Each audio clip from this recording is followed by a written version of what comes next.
एक दिन गौतम बुद्ध अपने शिष्यों के साथ एकदम शांत बैठे हुए थे। उन्हें इस प्रकार बैठे हुए देख शिष्य चिंतित हुए कि कहीं वह अस्वस्थ तो नहीं है। एक शिष्य ने उनसे पूछा कि आज वह मौन क्यों बैठे हैं, क्या शिष्यों से कोई गलती हो गई है? इसी बीच एक अन्य शिष्य ने पूछा कि क्या वह अस्वस्थ हैं, पर बुद्ध मौन रहे। तभी कुछ दूर खड़ा व्यक्ति जोर से चिल्लाया, आज मुझे सभा में बैठने की अनुमति क्यों नहीं दी गई है? बुद्ध आंखें बंद करके ध्यानमग्न हो गए। वह व्यक्ति फिर से चिल्लाया, मुझे प्रवेश की अनुमति क्यों नहीं मिली?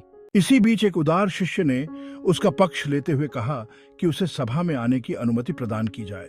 बुद्ध ने आंखें खोली और बोले, नहीं, वह अछूत है, उसे आज्ञा नहीं दी जा सकती।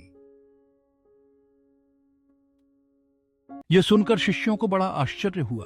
बुद्ध उनके मन का भाव समझ गए और बोले, हाँ, वह अछूत है, जो शायद समय।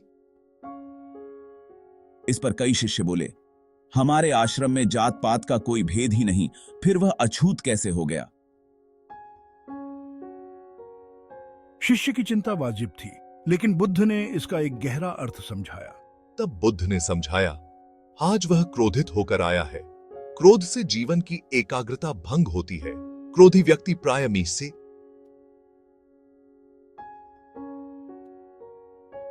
मानसिक हिंसा कर बैठता है, इसलिए जब तक वह क्रोध में रहता है तब तक अछूत होता है।